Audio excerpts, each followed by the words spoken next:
Welcome back to my channel Jain recipes by Khyati Mehta. Friends, મેં તમારી સાથે જવાર પીટા બ્રેડની રેસિપી તો શેર કરી જ છે.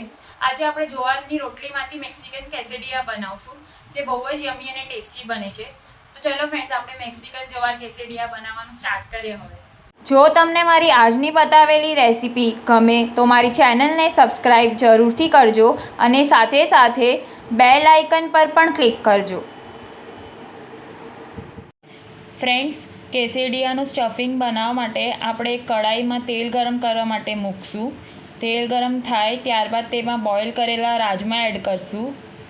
એકાદ મિનિટ માટે સોતે કરી લઈશું.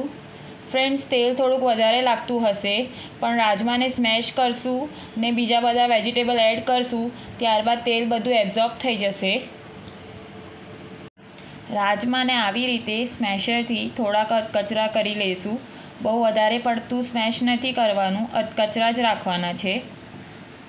ફ્રેન્ડ્સ, આ મેક્સિકન જવાર કેસેડિયાની રેસિપી બહુ જ ઇઝી છે. મારી બતાવેલી રીત પ્રમાણે તમે બનાવશો તો બહુ જ ફટાફટ અને ક્વિકલી બની જશે. રાજમા સોતે થઈ ગયા છે. હવે આપણે બોઇલ કરેલા સ્વીટ કોર્ન એડ કરશું. તેને પણ એકાદ મિનિટ માટે સોતે કરી લઈશું. ત્યારબાદ ત્રણેય કલરના કેપ્સિકમ એડ કરશું, ગ્રીન, રેડ અને યલો. સાથે સાથે સ્વાદ પ્રમાણે મીઠું એડ કરશું અને પ્રોપરલી બધું મિક્સ કરી લઈશું ને એકાદ મિનિટ માટે સોતે કરી લઈશું. ત્યારબાદ ચીલી ફ્લેક્સ, મેક્સિકન મસાલો, મિક્સ હર્બ્સ અને ઓરિગેનો એડ કરશું. સાથે સાથે સ્ટફિંગ થોડું ટેંગી લાગે એટલા માટે ટમેટો કેચઅપ એડ કરશું. મિક્સ કરી લઈશું. તીખાશ માટે થોડો રેડ ચીલી સોસ પણ એડ કરશું. રેડ ચીલી સોસ ઓછો વધારે તમે તમારા ટેસ્ટ અકોર્ડિંગ લઈ શકો છો. વધારે સ્પાઇસી જોતું હોય તો વધારે લેજો. મિક્સ કરી લઈશું ને 1-2 મિનિટ માટે સોતે કરી લઈશું.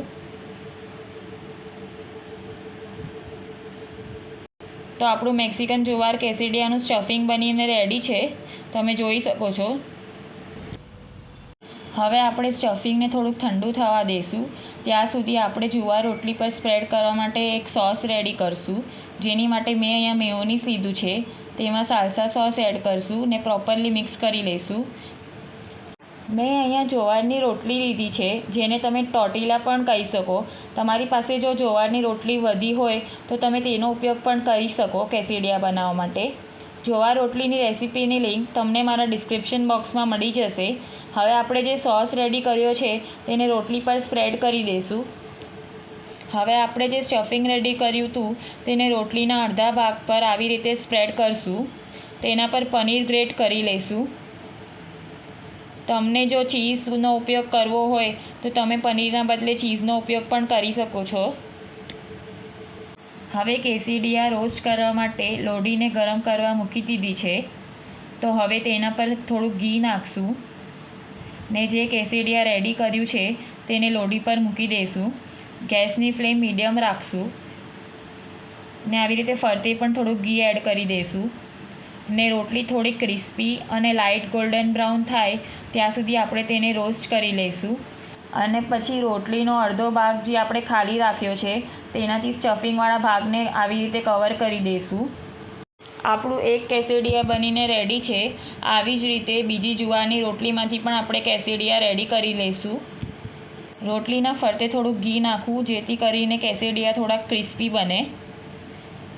આપણું બીજું કેસેડિયા પણ બનીને રેડી છે, તો તેને પણ આપણે ફોલ્ડ કરીને પ્લેટમાં લઈ લઈશું. આપણા બેઉ કેસેડિયા બનીને રેડી છે. હવે આપણે ચોપિંગ બોર્ડ પર લઈને તેને કટ કરી લઈશું. ફ્રેન્ડ્સ, તમે જોઈ શકો છો આપણા મેક્સિકન જવાર કેસેડિયા કેટલા ડેલિશિયસ અને યમ્મી લાગે છે તે. હું તમને નજદીકથી પણ દેખાડું છું. ખરેખર બહુ જ મસ્ત બન્યા છે અને કલરફુલ પણ લાગે છે. તમે જોઈ શકો છો. રેસીપી બહુ ઇઝી ને ક્વિક છે, ઝડપથી રેડી થઈ જશે. આપણે જે સ્ટફિંગ રેડી કર્યું હતું તેમાંથી હજી બીજા 3 કેસેડિયા બનીને રેડી થશે. તો આપણા મેક્સિકન જવાર કેસેડિયા બનીને રેડી છે. તેને મેં પનીરથી ગાર્નિશ કરી દીધા છે. જો તમને રેસીપી ગમે તો ચેનલને લાઇક, શેર, સબસ્ક્રાઈબ જરૂરથી કરજો. Thank you so much for watching my video.